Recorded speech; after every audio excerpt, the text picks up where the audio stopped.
자, 주님이 알려주신 기도 14번째 시간, 우리가 우리에게 죄 지은 자를 사하여 준 것 같이 우리 죄를 사하여 주옵시고 세 번째 시간입니다. 자, 오늘 이 시간에는 무엇을 근거로 탕감받는가, 우리의 빛을 탕감받는데 무엇이 근거가 되는가에 대해서 좀 살펴봅니다. 자, 우리가 오늘 계속 이어서 살펴보는 내용이 우리에게 빚진 자를 탕감해 준 것 같이 우리의 빛을 탕감해 주옵시고 라는 내용을 살펴보고 있어요. 그러면 우리가 첫 시간에도 우리가 어떤 내용을, 우리에게 어떤 빛을 진 자를 우리가 어떻게 탕감했는가에 대한 내용을 살펴봤습니다. 자, 그거에 대해서 좀 더 살펴보는데요. 주님이 이 땅에 오신 것은 언약의 빛을 지고 있는 자로서의 어떤 언약을 성취시킬 그 의무를 가지고, 그 빛을 가지고 이 땅에 오셨어요. 그래서 예수님은 하나님이 아브라함과 다윗에게 약속했던 그 언약의 성취자로 예수 그리스도를 이 땅에 보내신 거예요. 그래서 우리가 이 성경이라는 것은 다 예수 그리스도에 대해서 다 증거한다라고 우리가 요한복음 5장에서 우리가 알고 있죠. 성경은 다 오실 예수 그리스도, 오신 예수 그리스도, 그분이 또 앞으로 오실 그런 어떤 그 장래에 이룰 그런 어떤 내용에 대해서 기록하고 있어요. 그래서 성경은 모두 예수 그리스도에 대한 이야기예요. 그럼 그분이 이제 오셔서 어떤 걸 이루셨냐 하면 사도행전 13장 32절에서 33절에 보면 우리도 조상들에게 주신 약속을 너희에게 전파하노니, 하나님이 약속을 조상들에게 줬어요. 그 약속을 또 이 사도들이 전파를 해요. 곧 하나님 예수를 일으키사 우리 자녀들에게 이 약속을 이루게 하셨다 함이라. 자, 예수님이 이 땅에 오신 것도 약속 때문에 왔고, 예수님이 이 땅에 오셔서 모든 행사를 행하시고 그 죽은 자 가운데서 다시 그분을 일으켜 살리신 그것도 뭐냐면 약속을 완성시키기 위함이다라고 말씀을 해요. 자, 주님이 이 땅에 오셔서 대속제물로 덜심이 되어서 우리의 대속은 이루었어요. 그런데 그분이 다시 살아서 산영이 되셔서 살려주는 영, 그 영이 되셔서 우리한테 와서 우리를 장성한 생명의 분량으로 이렇게 하는 것까지가 하나님의 온전한 계획이에요. 즉 하나님의 형상과 모양을 입은 그 존재를 창출하는 것, 그 존재로서 하나님 나라를 이루는 것이 하나님의 목적이기 때문에, 그래서 왜 그 예수님의 어떤 죽으심 가운데 또 살리셔서 또 그 영이 되어서 우리에게 부음이 되어야 되는가 하면, 하나님의 어떤 온전한 어떤 언약의 성취는 그런 장성한 분량에 이르는 자를 산출하는 데까지 이루어야지만이 하나님의 어떤 모든 창조 계획이 완성되는 거예요. 그래서 우리 그분이 인자 예수로 올 때는 독생자로 오셔서 죽으심이 되기 위해서 이 땅에 왔어요. 그렇지만 다시 살려주는 영이 돼서 우리한테 온 이유는 하나님의 집, 즉 그리스도의 집, 그 집을 맡은 맏아들로 왔어요. 자, 히브리서 3장 6절을 볼게요. 그리스도는 하나님의 집을 맡은 아들로서 그와 같이 하셨으니 우리가 소망과 확신과 자랑을 끝까지 굳게 잡고 있으면 우리는 그의 집이라. 자, 주님이 맏아들이고 그분은 하나님 집을 맡은 맏아들이란 말이에요. 그런데 그 집이 누구냐? 우리가 그의 집이에요. 우리가 하나님이 편히 안식할 수 있는 집이 되어야지만이 하나님의 언약은 온전히 성취가 돼요. 그죠? 그러면 하나님의 집, 그 집은 우리들만으로 되는 것이 아니라 하나님이 이루고자 하는 그 어떤 수를 채워서 완성시키는 어떤 그런 모양이 있죠. 그래서 그 완성시키는데 우리가 또 그 아들로서의 어떤 역할이 있는 것이 지금 뭐냐면 우리의 빛이에요. 빛. 우리가 탕감받아야 될 빛이란 말이에요. 자, 그래서 우리가 온전한 하나님의 집이 되는 것, 또 우리의 어떤 교회를 통해서 교회의 어떤 우리 거룩한 무리를 이루어서 그 무리를 번성시켜서 하나님의 집을 더 완전하고 온전한 어떤 모양으로 이렇게 지어야지만이 그 아들의 집에서 하나님이 안식을 하는 거예요. 그래서 그분이 그 아들의 집에서 온전한 안식의 모양으로 이루어가는 것, 이것이 온전한 언약의 성취자거든요. 그래서 그분이 죄 없게 하기 위해서 인자 예수로 오셨고, 완전한 아버지의 어떤 하나님의 어떤 집을 건축하기 위해서 그 영으로 오셔서 우리와 함께 집을 건축하고 있는 중이에요. 그래서 이 집을 온전히 건축하는 일에 우리가 참여해야 될 그런 어떤 빛을 지고 있고 그 빛을 탕감하기 위해서 우리는 신앙을 오늘도 하고 있는 겁니다. 자, 주님이 이 땅에 언약의 빚진 자로서 또 하나님의 집을 맡은 아들로서 어떻게 행했는지에 대한 내용이 빌립보서 2장 5절에서 11절 우리가 잘 알고 있는 말씀이 잘 그려지고 있어요. 그 말씀을 한번 볼게요. 너희 안에 이 마음을 품으라. 곧 그리스도 예수의 마음이니 그는 근본 하나님의 본체이시나 하나님과 동등됨을 취할 것으로 여기지 아니하시고 오히려 자기를 비워 종의 형체를 가지사 사람들과 같이 되셨고 사람의 모양으로 나타나서 자기를 낮추시고 죽기까지 복종하셨으니 곧 십자가의 죽으심이라. 이름으로 하나님이 그를 지극히 높여 모든 이름 위에 뛰어난 이름을 주사 하늘에 있는 자들과 땅에 있는 자들과 땅 아래 있는 자들로 모두 무릎을 예수의 이름에 꿇게 하시고 모든 입으로 예수 그리스도를 주라 시인하여 하나님 아버지께 영광을 돌리게 하셨느니라고 말씀을 해요. 자, 그분은 여기 내용에 보면 본체 하나님이시고 하나님의 본체시라는 거예요. 그런데 이 역사상에 나타날 때는 종의 모양, 사람의 모양으로 이 땅에 오셨어요.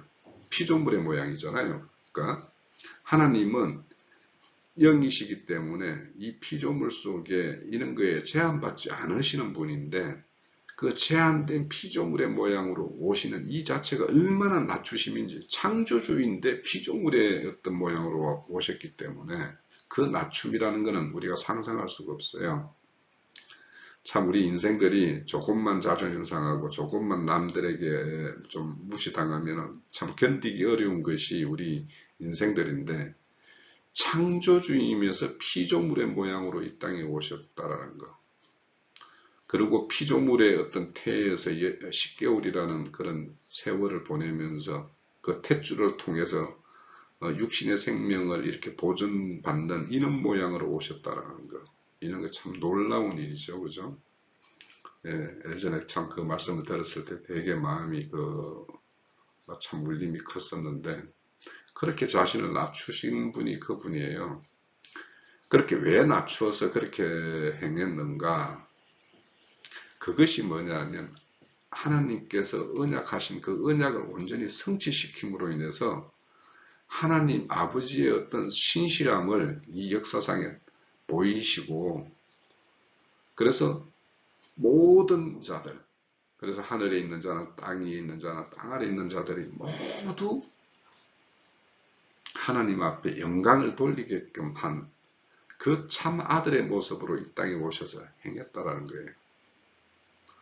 그러니까 아들의 삶의 모습이 어떤 것인지에 대해서 우리는 첫사람 아담은 하나님처럼 되기 위해서 그렇게 선악과를 먹음으로 인해서 먹는 그런 어떤 폐역을 저질렀는데 이 예수님은 그런 어떤 하나님의 본체인데 오히려 종의 모양인 사람의 모양으로 왔다라는 거예요. 그것도 히브리서에 보면 왜 그러냐? 그 하나님의 자녀들이 혈육에 매여서 그 사망의 근세에 종로로 타고 있는 거기에서 해방시켜 주기 위해서 이 육신의 모양을 입고 왔다라는 거예요.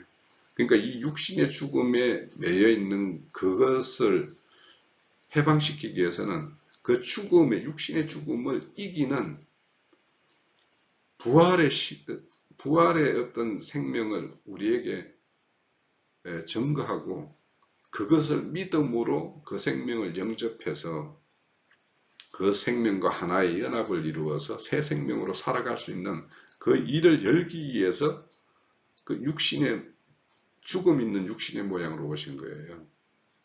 그래서 그 죽음을 뚫고 이긴 것이 뭐냐면 부활 생명이죠.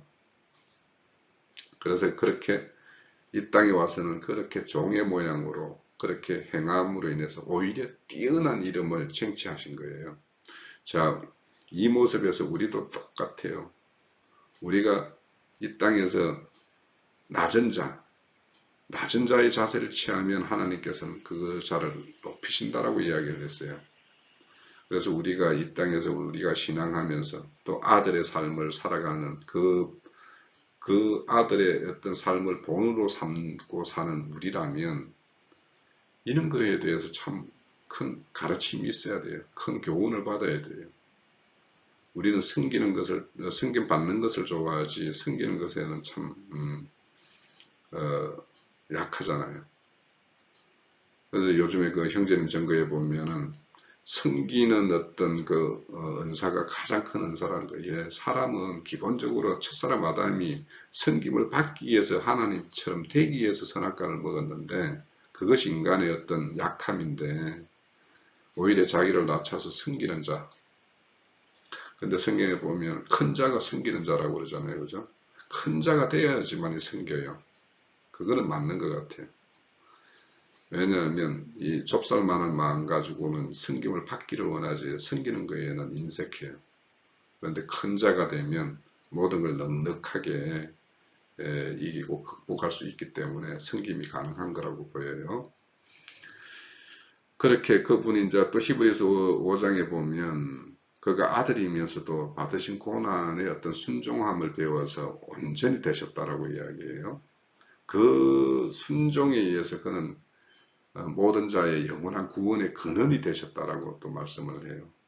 그러니까 이 구원의 근원이라는 것이 이 낮아짐에서 출발하는 것이니까 우리가 구원을 이룬다라고 우리가 이룰 구원이 있고 우리의 신앙생활이 구원을 이루는 어떤 그런 과정이라고 본다라면 그 구원이 이루어감에 따라서 이 섬김의 자세, 고난의 순종의 어떤 모습으로 인해서 구원의 어떤 그 완성의 근원이 되신 그분의 어떤 그 본이라면 우리도 그 고난의 순종함을 어떻게 행함으로 인해서 그것이 결국에는 나타나면은 아마 섬김의 어떤 모양으로 나타나겠죠. 왜냐하면 성경에는 섬기는 자가 큰 자라고 그러고 스스로 높이는 자는 하나님 낮추고 자신을 낮추는 자는 높인다고 했으니까요.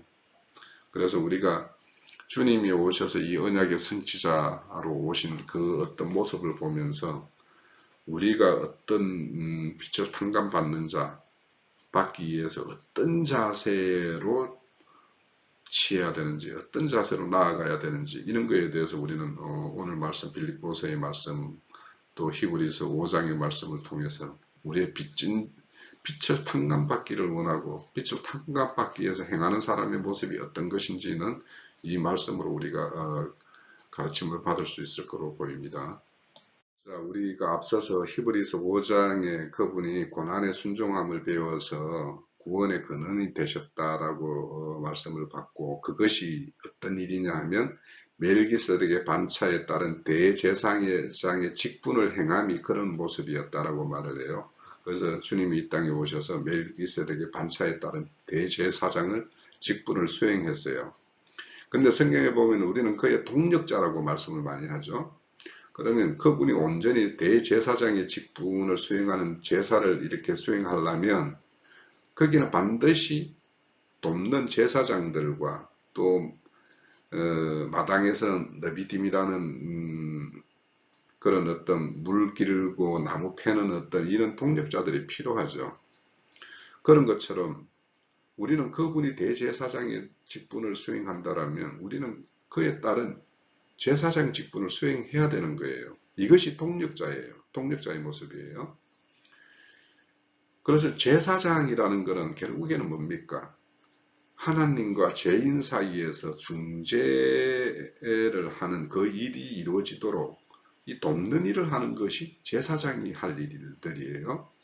그러니까 우리가 해야 될 일은 뭐냐면 그 바울 사도가 너희들을 정결한 처녀로서 그 그리스도에게 신랑되는 그리스도에게 이렇게 중매하는 것이다라고 이야기하잖아요. 그러니까 이런 중매하는 일, 이런 것들이 이제 제사장들이 해야 될 일들이에요. 그래서 성경의 곳곳에는 뭐냐면 너희들을 제사장으로 세웠다라고 말씀하죠. 그래서 베드로전서 2장 9절에 보면 너희는 택하신 족속이요 왕같은 제사장들이요 거룩한 나라요. 여기 우리의 기도의 제목에서 나오는 어떤 그런 것들이 많이 기록하고 있죠. 그의 소유된 백성이니 이는 너희가 어두운 데서 불러내어 그의 기이한 빛 가운데 들어가게 하신 이의 아름다운 덕을 선포하게 하려 하시니라. 그러니까 왕같은 제사장은 그분이 행하신 그 일에 대한 어떤 자신에게 그런 어떤 경험적 증거가 있어야 돼요, 사실은. 그래서 그런 어떤 자기가 어두움에서 빛 가운데로 나아간 이 사실이 있어야죠. 그래서 그래야지 그 아름다운 그분이 행하신 그 덕을 온전하게 선포할 수 있는 거 아닙니까? 그죠? 그래서 이 제사장직이라는 것은 그냥 나는 그 멜기세덱의 반차에 따른 그는 제사장을 수행하는 사람이야 라고 하는 것이 아니라 실질적으로는 그의 아름다운 덕을 선전하는 것이다 라고 그랬죠. 앞선 시간에도 이게 거룩한 떡을 이야기할 때도 그 성찬이라는 거는 그냥 그 떡과 포도주 잔을 갖다 놓고 이게 마시는 것이 아니라 그분이 다시 오실 것에 대한 어떤 이런 것, 날까지 그분의 어떤 일을 이렇게 전하는 것이 사실은 성만찬을 하는 온전한 어떤 그 합당하게 먹는 것이라고 말씀을 하잖아요. 그와 같이 우리는 이런 일들이 지금 우리가 말하고 있는 의무이고 빛을 진 이런 위치에 있다라는 거예요. 그러니까 우리가 제사장이면 이런 아름다운 덕을 선포하고 행하는 이 일이 우리에게는 숙제로 남아 있다라는 거예요. 또 계시록 1장 6절에도 보면 그의 아버지 하나님을 위하여 우리를 나라와 제사장으로 삼으신 그에게 영광과 능력이 세세토록 있기를 원하노라 아멘 이렇게 말을 하고 있고, 또 계시록 5장 9절에 10절에 보면 그들이 그 24장론이 하늘에서 이루어지는 일들이에요. 그들이 새 노래를 불러 이르되 두루마리를 가지고 그 인봉을 떼기를 합당하시도다. 일찍 죽임을 당하사 각 족속과 방언과 나라 백성과 나라 가운데서 사람들을 피로 사서 하나님께 드리고, 이 누가 했냐면 어린 양이 오셔서 했죠. 그들로 우리 하나님 앞에서 나라와 제사장을 삼으셨으니, 그러니까 하나님의 핏값을 줘서 산 그들이 뭐냐면 하나님 앞에서 나라와 제사장이 되어야 된다라는 거예요. 그들이 땅에서는 왕노릇하리로다 하더라. 자, 그래서 우리가 이 땅에서 그런 어떤 하나님의 어떤 핏값에 의해서 그 1만 달란트를 탕감받고 이제 하나님의 어떤 그런 소유물이 되었어요. 그 소유물은 하나님께서 원하시는 것은 뭐냐 하면 그 사람 안에 하나님 나라가 이루어지고, 그러니까 하나님의 통치가 이루어지고, 또 그들로 제사장 직분을 수행케 하는 것. 그러니까 제사장 직분은 그분의 아름다운 덕을 선포하는 것이고, 그래서 그 덕을 선포함으로 인해서 그 어떤 선전의 소리를 듣고 주님 앞에 이렇게 나아오는 이런 어떤 회개와 돌이킴, 그리고 그들에게 다시 죄를 속하고 그들이 다시 빚진 자로의 자리로 나아가서 또 다시 그들이 제사장 직분을 수행하면 이런 어떤 연결의 어떤 사슬을 이루어가는 것, 이것이 바로 뭐냐면 우리가 복음의 빚진 자로서의 어떤 세움이 되는, 그래서 이것을 행하는 것이 온전히 우리의 어떤 제사장 직분이고, 또 바울 사도는 하목의 직분이라고 말씀을 했고요. 이 직분이라는 말 속에는 오이코노미아라는 말로 번역된 것들이 있어요. 그래서 특히 이 제사장 직분이라는 이 말에는 그런 오이코노미아, 경륜이라는 뜻이에요. 경륜이라는 뜻은 분배와 경영이라는 이런 뜻이 그 속에 있죠. 그러니까 제사장의 직분이라는 것은 하나님의 어떤 온전한 생명을 분배하는 일에 뭔가 쓰임이 되고 역할이 될 때 그게 온전한 제사장이에요. 그래서 우리는 그런 어떤 하목의 직분, 물론 그 하목의 직분이라고 말할 때는 그 좀 다른 의미입니다만, 이 제사장 직분이라고 할 때는 그 하나님의 어떤 경륜적 용어인 오이코노미아, 이 단어가 쓰인다라는 것도 생각을 해보면 제사장 직분이라는 것이 뭘 수행해야 되는 것인지에 대해서 우리는 가늠을 할 수가 있겠죠. 자, 우리가 주님이 이 땅에 오셔서 그분의 어떤 언약의 성취를 이루심으로 그 사실을 알게 됨으로 인해서 우리가 주님의 빛의 탕감이 되어졌고, 우리는 오히려 빚진 자의 자리로 가게 됐어요. 그래서 우리는 복음의 빚진 자로의 어떤 세움을 받게 되는데, 자, 대표적인 게 복음의 빚진 자라는 거예요. 근데 그 복음의 빚진 자는 어떤 자에게 세움이 되느냐 하면, 그 신앙에는 백성의 어떤 신앙이 있고 자녀가 되는 신앙이 있어요. 그거는 우리 계시록 21장에도 백성이 될 자와 이기는 자는 하나님의 아들이 되는 어떤 이런 걸로 이렇게 명확하게 구분을 하고 있는데, 이 고린도 후서 6장에 보면 우리가 잘 알고 있는 말씀인데, 6장 14절에서 18절 사이에 보면 그런 말씀이 있어요. 너희는 믿지 않는 자가 명예를 함께 매지 말라. 어와 불법이 어찌 함께하며 빛과 어둠이 어떻게 함께하며 그리스도와 베리알이 어찌 조화가 되며 믿는 자와 믿지 않는 자가 어찌 상관하며, 이렇게 말씀을 하면서 16절에 보면 하나님의 성전과 우상이 어찌 일치하게 되리요. 우리가 살아 계신 하나님의 성전이라고 이야기하죠. 우리가 이와 같이 하나님께서 이르시되 내가 그들 가운데서 거하시며 두루 행하여 나는 그들의 하나님이 되고 그들이 나의 백성이 되리라고 말해요. 성전이 된 자들. 그러므로 너희는 그들 중에서 나와서, 그러니까 지금 뭐냐면 성전과 우상이 이렇게 조화를 이루고 뭡니까, 믿는 자와 믿지 않는 자가 멍에를 메고 또 어와 불법이 함께하고 빛과 어둠이 함께하는, 그러니까 이런 어떤 혼돈의 어떤 상황에 있는 그들에게서 나와서, 그죠? 그러므로 너희는 그들 중에서 나와서 따로 있고, 그들에서 나오라는 얘기예요. 따로 있고 부정한 것을 만지지 말라. 그러니까 여기에 보면은 우상이니 베리알이니 어둠이니 불이니 이런 것은 다 뭡니까? 부정한 것들이죠. 그러니까 그런 것들과 결별을 해야 된다는 거예요. 그런 것들과 결별하고 있는 그런 자들에게는 주님이 내가 너희를 영접하여 너희에게 하나님이 너희에게 아버지가 되고 너희는 나에게 자녀가 되리라 전능하신 주의 말씀이니라 하셨느니라.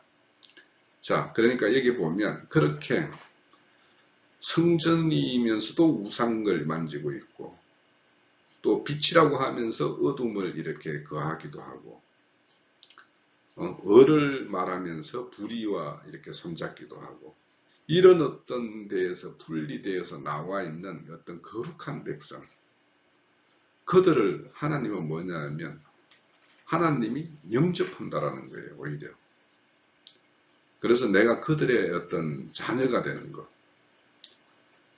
내가 그들의 하나님 아버지가 되고 너희는 나의 자녀가 되는 이런 신앙이 있는 거예요. 그러니까 백성의 신앙과 자녀되는 신앙이 있는데, 이런 복음의 빛을 진 자는 어떤 자냐 하면 그런 부정한 것들과 철저히 분리되어서 하나님의 자녀가 된 자, 그런 자들, 아들이 된 자에게는 아버지의 어떤 가업을 잇고 아버지의 집안을 바르게 더 굳건하게 세울 의무가 있는 것이 아들의 어떤 입장이잖아요.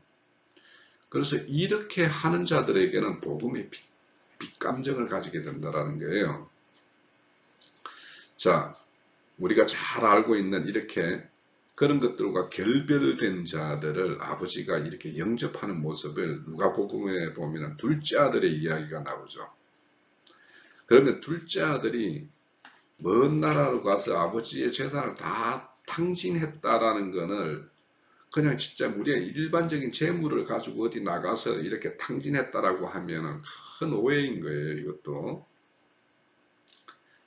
뭔가 이도 자기가 하나님의 일을 해보겠다고 열심히 먼 나라에 가가지고 자기 나름대로의 어떤 복음 사역을 이렇게 행하였는데 결국에는 거기에서 아무것도 얻게 되고 얻는 거 없이 온전히 하나님의 어떤 그런 재물들 이런 것들만 그냥 허비하는 결과가 되었다라는 거예요.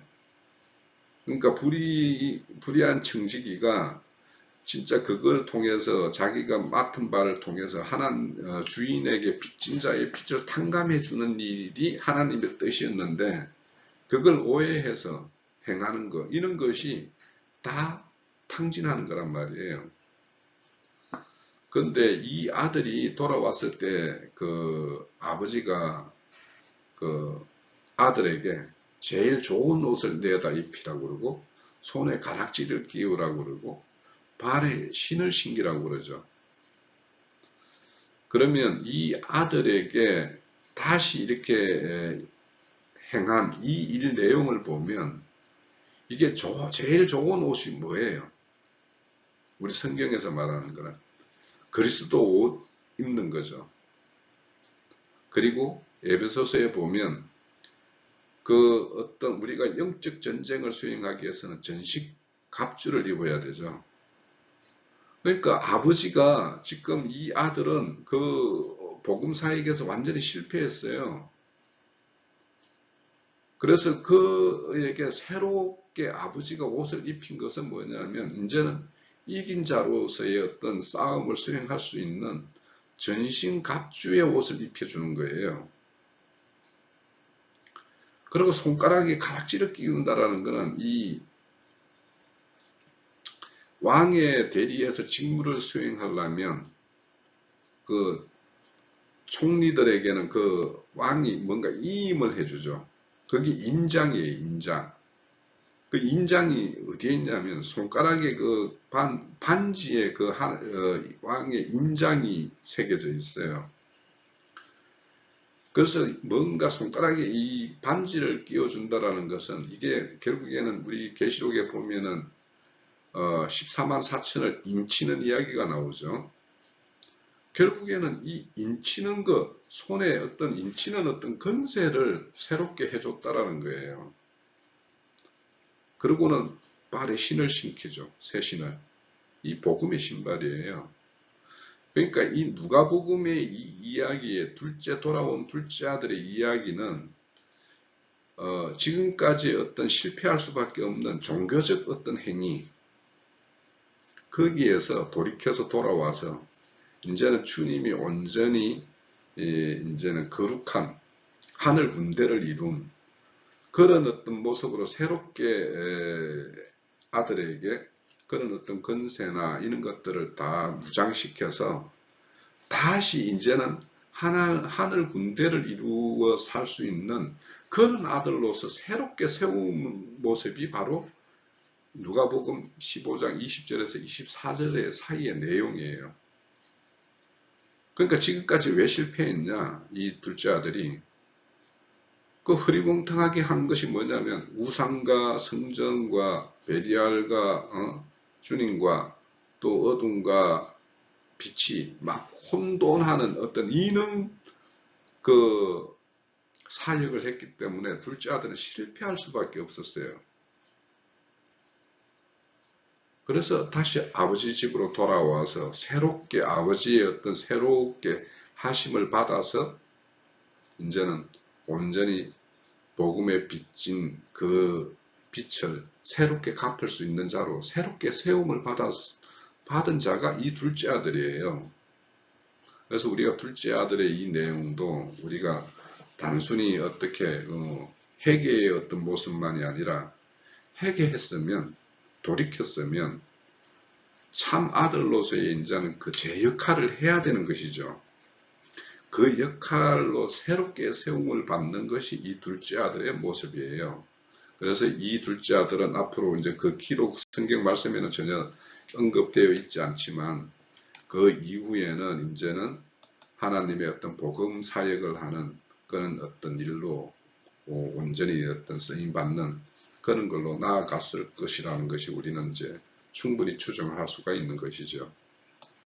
자, 우리가 앞서서 주님의 대제사장 직분을 수행하는데 우리는 제사장으로 세움을 받았다라는 측면을 한번 살펴봤고 그것이 더 구체적으로 사도에 의해서 우리에게 더 설명된 내용이 고린도 후서 5장 17절에서 19절 사이에 있습니다. 누구든지 그리스도 안에 있으면 새로운 피조물이라. 그럼 새로운 피조물이면 과거처럼 그렇게 행하면 안 된다라는 것이 그 전제로 되어 있는 것이죠. 이전 것은 지나갔으니 보라 새 것이 되었도다. 모든 것이 하나님께로 났으며 그가 그리스도로 말미암아 우리를 자기와 화목하게 하시고 그러니까 우리는 그리스도로 말미암아 하나님과 화목을 이룬 자예요. 또 우리에게 화목해 하는 직분을 주셨으니 그러니까 우리가 하나님과 화목한 그 사실이 있어야지 우리에게 화목해 하는 직분을 온전히 수행할 수가 있겠죠. 곧 아버지께서 하나님께서 그리스도 안에 계시사 세상을 자기와 화목해 하시며 그들의 죄를 그들에게 돌리지 아니하시고 화목해 하는 말씀을 우리에게 부탁하셨느니라. 그러니까 화목해 하는 말씀을 우리에게 부탁을 했다라는 거예요. 그러니까 우리가 이 화목해 하는 직분을 뭘로 수행하느냐 하면 화목해 하는 말씀으로나 이 직분을 수행할 수 있는 것이죠. 그러니까 결국에는 하나님과 화목해 하려면 대전제가 뭐냐면 그 사이에 끼어있는 죄라는 장벽을 허물어 버려야 돼요.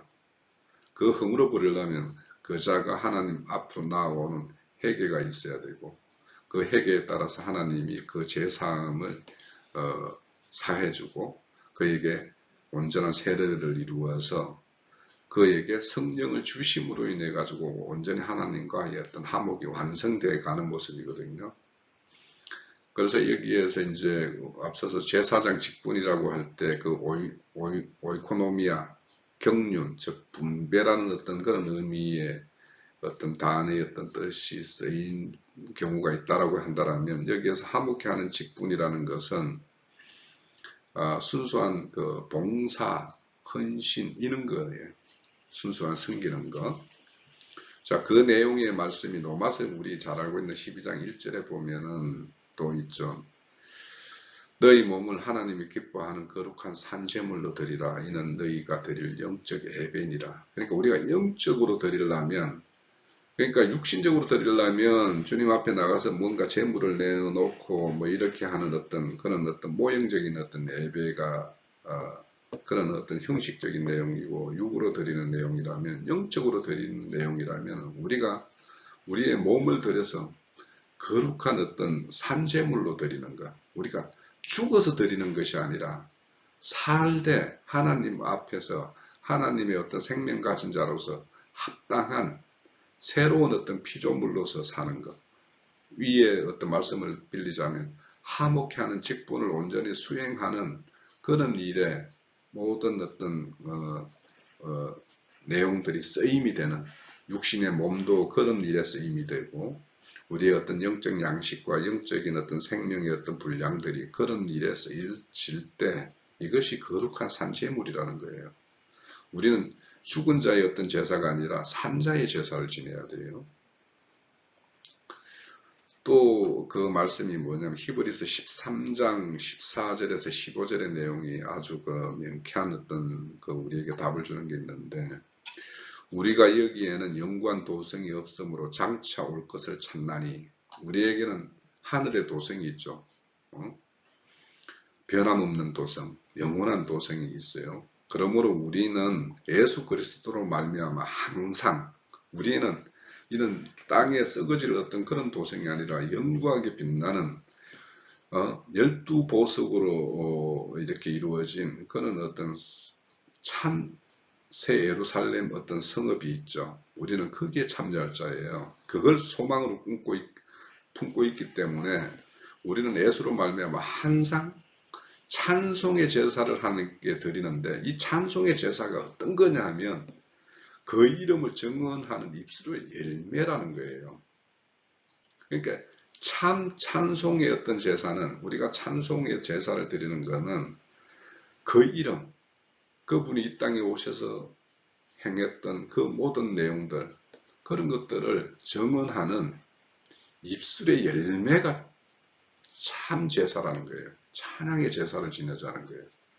그러니까 이렇게 하는 것들이 우리가 위에서 말하는 거룩한 제물을 드리는 것이고, 우리의 몸을 거룩한 산제물로 드리는 것이고, 또 화목케 하는 직분을 온전히 수행하는 것이 바로 이렇게 찬송의 제사, 즉 그 이름을 증언하는 그 입술의 열매를 드리는, 이것이 우리의 어떤 빚진 자로서의 어떤 빛을 탕감받는 일로 나아가는 모습이다라고 말씀드릴 수 있겠죠. 자, 어떤 복음의 빚진 자로서의 어떤 모습을 가장 잘 설명하고 있는 것이 이제 로마서인데, 로마서에 보면 이제 빚진 내용에 대해서 말씀을 많이 하고 있어요. 로마서 특히 8장 12절에서 18절 사이에 보면, 형제들아 우리가 다 빚진 자로 돼 육신에게 져서 육신대로 살 것이 아니요, 우리가 진짜 참 하나님 앞에서 빛을 졌다라면 이제는 육신으로 사는 것을 다 끝내야 된다는 거예요. 너희가 육신대로 살면 반드시 죽을 것이로되 영으로서 몸의 행실을 죽이면 살리니, 이제는 영으로 살아야 된다는 거죠. 그 빚진 자의 어떤 모습은 영으로 사는 모습이라는 거예요. 그러므로 하나님 영으로 인도함을 받는 사람은 곧 하나님의 아들이다. 그러니까 하나님의 영이 그 사람 안에 임재해서 그 영의 인도함을 받는 자가 하나님의 아들이라는 거예요. 그러니까 우리 요한 1서에 보면 너 안에, 네가 그 안에 그리스도 안에 산다라면 그리스도 행한 대로 너희들도 반드시 그렇게 행할지니라고 말씀을 하고 있죠. 그러니까 우리가 그 영이 우리에게 임재해서 그 영의 인도함을 받는 자가 하나님의 아들이라는 거예요. 너희는 다시는 무서워하는 종의 영을 받지 아니하고 양자의 영을 받았으므로 우리가 아빠 아버지라 부르짖느니라. 성령이 친히 우리의 영과 더불어 우리 하나님의 자녀인 것을 증언하시나니, 자녀이면 또 상속자다. 자녀이면 상속을 받는 자죠. 상속권이 있는 자예요. 곧 하나님의 상속자인데 그리스도와 함께 상속받는 자라는 거예요. 우리가 그와 함께 영광을 받기 위하여 고난도 함께 받아야 할 것입니다. 생각하건대 현재의 고난은 장차 우리에게 나타날 영광과 비교할 수 없도다. 자, 왜 사도가 빚진 자라고 했죠? 그러면 우리가 다 하나님 앞에서 그런 1만 달란트 탕감을 받았으면 이제는 우리가 빚진 자의 이치로 이제 나아가게 되는데, 그런 빚진 자로 나아가는 모습은 육신으로 사는 것이 아니라 영으로 사는 모습이라는 거예요.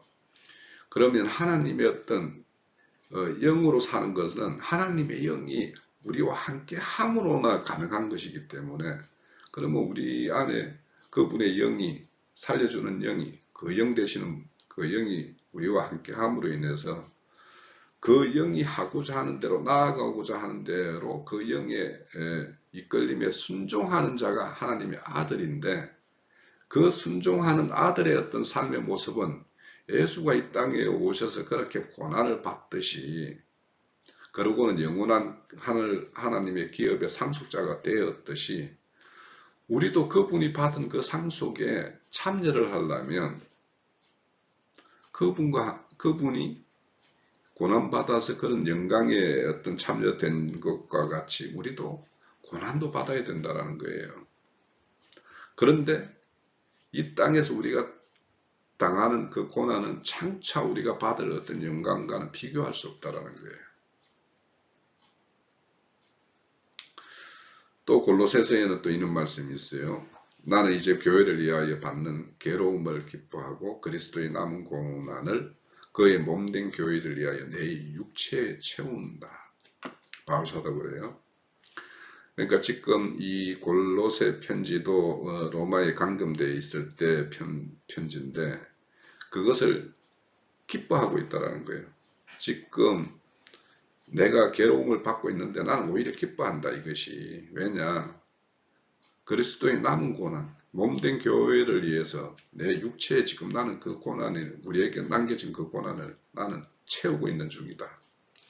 내가 교회의 일꾼 된 것은 하나님이 너희를 위하여 내게 주신 직분에 따라, 주신 직분이 뭐예요? 제사장 직분이고 화목케 하는 직분이었죠. 따라 하나님을 말씀을 이루려 합니다. 이렇게 말씀을 해요. 또 28절에 보면 우리가 그를 전파하여 각 사람에 근하여 모든 지혜로 각 사람을 가르침은 각 사람은 그리스도 안에서 온전한 자로 세우려 함이라. 그러니까 우리 사도들이 이런 복음을 전파하고 이렇게 어떤 지혜로운 말, 진리의 말씀을 이렇게 가르쳐서 그 자를 세우는 것은 각 사람을 그리스도 안에서 온전한 자로 세워야지, 그래야지 교회가 완성이 되고 교회가 굳건히 서는 거 아닙니까? 결국에는 각 사람이 바로 서야지 교회가 바로 서요. 그러니까 우리는 다 교회를 이루는 한 부분으로서 온전함을 이루어야 되고 그 온전함들이 하나로 이렇게 연합되었을 때 그리스도의 몸된 교회가 완성된 모습으로 나아가게 되죠. 이를 위하여 나는 내 속에서 능력으로 역사하는 이의 역사에 따라 힘을 다하고 수고하노라. 우리도 이런 모습이어야 돼요. 이것이 뭐냐면 지금 로마서 8장에서 말하는 빚진 자로서 이제 육으로 살지 않고 영으로 사는 것. 또 주님이 이 땅에 오셔서 그 고난을 받으심으로 인해서 하늘의 영원한 상속자가 되었듯이 우리도 그 영광의 어떤 상속에 참여하려면 고난도 함께 받아야 된다. 이것이 빚진 자의 자세라는 거예요. 그리고 주님이 이 땅에 오셔서 고난받고 이렇게 했지만 교회를 위해서 남겨진 고난이 있다는 거예요. 그 남겨진 고난을 사도는 자기 육체에 채운다라는 거예요. 우리도 온전한 교회를 위해서 우리의 어떤 수고를 우리 몸에다가 이렇게 다 해야 되는 어떤 이런 것이 있죠.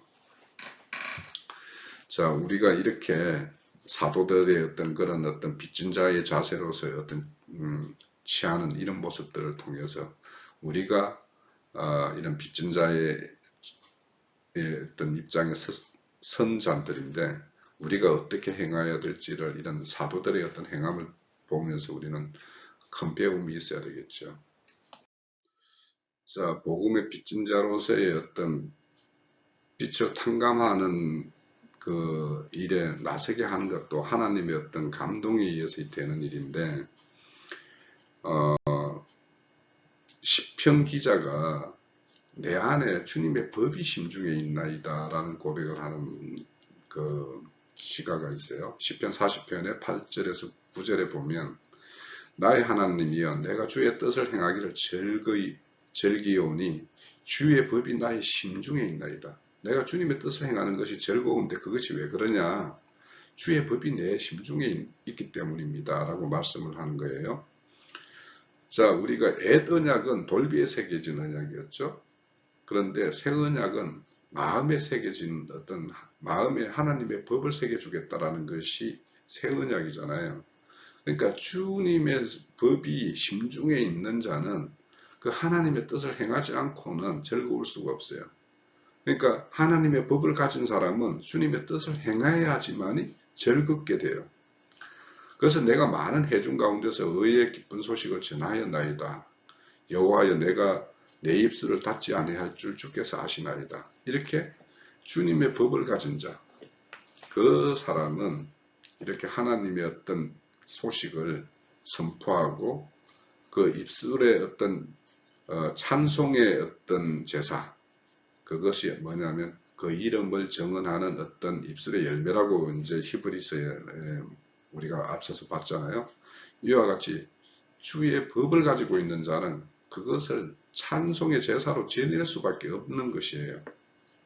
그것을 이제 에레미야 내용으로 좀 이렇게 보면, 에레미야 선지자는 이제 우리 눈물의 선지자라고 하는데, 왜 눈물의 선지자냐? 자기의 민족이 원수의 나라에 의해서 멸망당하고 그들에게 포로 잡혀갈 것을 선언해야 되기 때문에 그 사실이 일단 슬퍼요. 그리고 그 사실을 그들의 자기 민족에게 선포하면 이 소식을 듣는 자로부터 핍박받고 멸시당할 것이 뻔해요. 그들에 의해서 침당할 것이 뻔하기 때문에 거기에서 오는 고통도 만만치 않아요. 에레미야 선지자만큼 그렇게 고난당한 사람도 없지 않아요? 이와 같이 그래서 이 에레미야 선지자도 이제 나 여호와의 선포하지 않겠다라고, 그의 이름을 말하지 않겠다라고 이렇게 다짐을 했지만은 그렇게 마음먹었지만은 자신의 마음속에 불 붙는 것이 일어난다는 거예요. 그 불이 골수에 사무칠 정도로.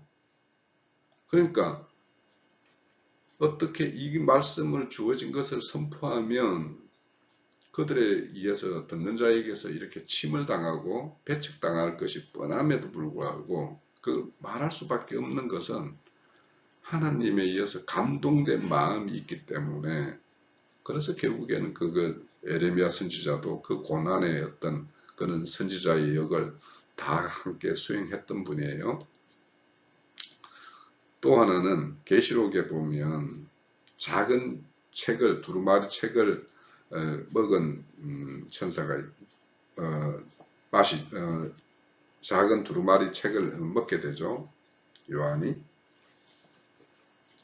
근데 그 천사가 죽은 두루마리를 먹었더니 입에는 참 꿀같이 단데 배에는 그렇게 쓰더라는 거예요. 왜 배에 쓸까? 제가 이제 이거는 두 가지 측면으로 저는 보고 있었는데, 우리가 처음 어떤 하나님의 어떤 말씀을 접하면은 기쁜 소식, 이런 소식으로 이렇게 듣게 되는데, 이것이 소화하는 어떤 생명 과정을 겪는 과정에서는 하나님의 쓰라린 어떤 실현과 연단 과정이 필요할 수가 있어요. 그래서 여기에 이제 이 작은 책을 먹은 자가 결국에는 하나님의 증인이 되는데, 하나님의 증인으로 세우는 과정에는 그 녹록지 않은 그런 과정들이 있어요. 그 증인이 되기 위해서는 하나님의 주어진 말씀이 생명이 되는 어떤 이런 과정이 있어야지만이 그 증인의 삶을 살 수가 있는 거예요. 그래서 그 말씀이 생명화되는 과정, 정의로 세워지는 그 과정까지의 어떤 쓰디쓴 인생의 어떤 그런 과정이 필요하다는 거예요. 왜냐? 옛사람의 어떤 성분을 빼내고 하나님의 온전한 새로운 성분으로 조성을 하려면 그런 어떤 이질적인 것이 우리 속 안에서 이렇게 부대낌이 있게 마련이거든요. 그래서 그런 어떤 부대낌을 하나를 일소해서 완전히 새롭게 하는 과정에는 그런 어떤 시련과 연단이 있을 수가 있죠. 그런 걸로 단단히 세운 자만이 온전히 정인으로 설 수가 있죠. 그래서 어떤 생명화 과정에서의 어떤 쓰라림과 그것이 완전히 생명화됐을 때는 목숨도 아깝지 않게 내어놓을 수 있는 그런 어떤 행사, 이거는 기쁨으로 하는 것이거든요.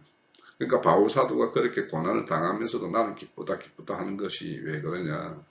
그것이 그렇게 행하는 것이 자신에게는 단맛이거든요. 그래서 어떤 소화 과정의 어떤 쓴맛, 온전한 생명이 됐을 때 그 생명대로 이끌림에 의해서 사는 어떤 그 꿀송이 같은 단맛, 이런 측면이 있어 보이고, 또 복음을 처음 들었을 때는 이건 다 우리의 은혜로 된 어떤 내용이기 때문에 기쁜 소식이에요. 그런데 이 생명이 자라고 하면 이제 빚진 자의 자리로 가게 되어 있어요. 그 빚진 자의 삶이라는 게 결국에는 정인의 삶인데, 그 정인의 삶이라는 것은 육신의 어떤 고단함과 그런 것이 따르기 때문에, 그래서 또 쓴맛이 있죠. 그래서 처음에 어떤 복음을 들었을 때 그 입술에 어떤 달콤함이 있다라면 이것이 소화되고 해서 이제 정인으로 삶을 살 때의 어떤 그런 육체의 어떤 고단함 이런 것에 의한 어떤 그런 쓴맛 이런 것을 의미하는 것이라고 보여요. 그래서 복음의 빚진 자로서의 어떤 세움을 받는 것은 하나님의 어떤 그런 감동으로 되어지는 부분이 있고 또 어떤 그런 어떤 세움을 가정해서는 어떤 그 인생을 온전히 단단하게 세우기 위해서는 그런 어떤 서디슨 어떤 가정이 필요하고 또 어떤 정인으로서의 어떤 삶이라는 것이 육체의 어떤 그런 고단함을 감내해야 되는 어떤 그런 측면이 있기 때문에 우리가 어떤 빚진 자로서의 어떤 빚을 탕감받는 일이 그렇게 육신적으로 보면 그렇게 쉬운 일이 아닌 걸 우리는 알 수가 있죠. 그래서 이런 싸움에서 이기기 위해서는 하나님의 어떤 특별한 그런 은혜와 그런 어떤 연단 과정 그런 것들이 다 이렇게 우려져서 우리를 참으로 이기는 자로 이렇게 하나님께서 이렇게 이끄시는 것이죠. 그래서 이기는 자로 나아가는 과정에는 이런 과정마다 우리의 어떤 순종이 필수적인 것이죠. 자, 복음의 빚진 자의 자리로 나아가거나 복음의 빛을 탕감받기 위해서 행하는 쪽으로 나아가는 자에게는 공이 성령님이 함께해요. 그래서 성령님이 함께하면 정인의 삶을 살게 되어 있어요. 그래서 정인의 삶이라는 게 결국에는 빛을 탕감받기 위해서 나아가는 자가 정인의 삶을 살게 돼요. 그죠? 자, 우리 사도들이 다 빚진 자였어요. 그래서 바울 사도도 나는 빚진 자다 이렇게 이야기하지만 이 사도행전 4장에 보면 베드로와 요한이 이렇게 말씀을 이렇게 선포하고 있을 때 그들을 불러서 너희들 예수의 이름으로도 말하지 말고 가르치도 말라 하는 말씀이 나와요. 그런데 이에 대해서 베드로와 요한이 어떻게 말하냐면 내가 하나님 앞에서 너희 말을 듣는 것이 맞냐? 하나님 말씀 듣는 게 맞냐? 나는 하나님 앞에서 지금 서서 행하고 하나님 앞에서 사는 자다. 그런데 내가 너희들 말을 듣게 되었냐? 내가 하나님 말을 듣게 됐냐? 우리는 보고 들은 것을 말하지 아니할 수 없다라고 이렇게 해요. 바로 이것이 정인이에요. 정인은 하나님이 보여준 것이 있고 들려준 것이 있을 때 이 정인이 되는 거예요. 그래서 그것을 보고 들었으면 그것을 그대로 증거하는 것이 정인이에요. 그죠? 또 우리 바울 사도가 사울에서 바울로 이렇게 전환이 될 때 다메섹에서 하나님의 그 기이한 빛에 의해서 눈이 이제 이렇게 멀어져 버렸죠. 눈을 못 뜨게 됐어요. 그때 하나님이 아나니아에게 너 지금 저기 사울에게 나아가서 그를 안수하고 그 눈을 뜨게 하라 이렇게 이제 말씀을 하죠. 그때 이제 주님이 그에게 이제 그 당시에 뭐냐면 사울은 오히려 예수와 그를 따르는 자들을 핍박하는 자였기 때문에 하나님이 그에게 가라고 하니까 아나니아도 너무도 의아한 거죠. 그래서 그런 아나니아에게 내가 이 사울을 내가 세운 자다. 그렇게 말씀을 하면서 이제 일러주는 말씀이에요. 주께서 이르시되 가라. 이 사람은 내 이름을 이방인들과 임금들과 이스라엘 자손에게 전하기 위하여서 택한 나의 거룩이라. 고 말을 해요. 그러니까 이런 택정함을 받은 자. 이런 자. 그러니까 사도 같은 경우, 바울 사도 같은 경우 그래서 이런 스스로 나기도 전에 나는 택함을 받았다라고 이렇게 증거하는 서신의 편지 내용도 많이 있잖아요. 그처럼 하나님에 의해서 택함을 받은 자. 그러니까 무엇의 쓰임의 어떤 용도로서 어떤 거룩으로서 이렇게 택했다라고 이렇게 말을 해요. 그러니까 이렇게 하나님께서 빚진 자로 세우는 특별한 어떤 인사들이 있죠. 그래서 우리의 모든 어떤 형제 자매님들이 하나님으로부터 이렇게 특별한 이런 거룩으로서 임받기를 이제 원합니다. 로마서 1장에도 보면 헬라인이나 야마인이나 지혜 있는 자나 어리석은 자나 내가 다 빚진 자라. 그러므로 나는 할 수 있는 대로 로마에 있는 너희에게 복음을 전하기를 원한다. 그러니까 내가 빚진 것이 뭐냐면 복음을 이렇게 전해야 될 어른 이런 빚진 자의 자리에 위치하고 있다라고 바울 사도는 말을 해요. 그러니까 이렇게 하나님의 어떤 택한 그릇이 되었기 때문에 그죠? 그렇게 빚진 자의 자리로서의 어떤 그런 하나님의 세움대로 이렇게 쓰임 받는 그런 어떤 사도의 어떤 모습을 볼 수가 있어요. 이 사도가 이 고린도 교회에 보낸 편지 속에 보면 내가 복음을 전할지라도 자랑할 것이 없으면 내가 부득불 할 일임이라. 할 일이라는 거예요. 만일 이 복음을 전하지 아니하면 내게 하가 있을 것이로다. 왜냐하면 바울 사도는 스스로 이 사도 되기를 원했던 것이 아니라 하나님이 특별히 세운 사도였고 특별히 이방인을 위해서 세운 어떤 사도였죠. 그래서 이와 같이 복음의 빚진 자로 어떤 자리로 나아가고 그걸 탕감받기 위해서 이렇게 행하는 자들의 어떤 모습은 하나님에 의해서 그렇게 특별히 세운 경우가 많이 있어요. 그래서 우리 형제 자매님들도 이렇게 우리가 어떤 진리교회, 하늘장자교회를 추구하는 이런 교회 모임에 이렇게 한 일원으로 참여시킨 데에는 특별한 하나님의 어떤 은혜와 어떤 목적이 있다라고 저는 믿어요. 그러면 우리가 그 어떤 하나님의 어떤 특별한 목적을 위해서 이렇게 부름을 받았고 세움을 받은 자라면 그에 걸맞는 것을 행하지 않으면 오히려 이것이 하가 돼요. 그래서 우리가 첫 시간에 이 빛이 우리가 육신을 입고 있을 때 언제든지 갚을 수 있을 때는 빛으로 남아있지만 그것이 행해지지 않으면 이것이 결국에는 하나님의 어떤 심판거리고 책망거리가 되는 걸로 이렇게 전환이 되기 때문에 우리가 이런 어떤 복음을 듣고 이런 깊은 어떤 그 말씀들을 이렇게 추구하는 교회의 어떤 일원으로서 이렇게 참여한다라는 것에 대해서는 그만한 어떤 빛을 진, 그래서 탕감받아야 될 빛을 크게 많이 가지고 있는 자다라는 이런 의식도 함께 가져야지만이 이게 장작교회의 어떤 온전한 모습이라고 보여요. 그래서 우리가 교회 신앙 생활을 하고 우리가 어떤 생명의 어떤 분량이 이루었다면 그 분량에 맞는 어떤 생명으로 행하는 생명으로 나아가는 이런 모습들이 온전히 나와야지 그것이 우리 어떤 찬송의 제사라고 그러고 영적 드릴 예배라고 그러고 또 우리에게 지어진 어떤 그 하목의 직분을 행하는 것이고 그것이 대제사장 멜기세덱 반차에 따른 대제사장을 옆에서 동력하는 제사장으로의 어떤 세움이라고 우리는 이렇게 알고 있으니까 우리가 그런 거에 합당한 일을 해야지만이 그 말씀대로의 어떤 응함이 되는 거 아니에요.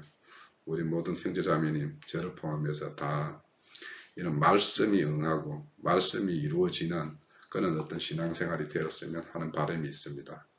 그래서 우리에게 빛을 탕감하여 준 것, 그에 따라서 우리의 빛도 탕감되기를 원하는 이 어떤 기도 제목에 대한 말씀은 이 3시간으로 마칩니다. 수고하셨습니다.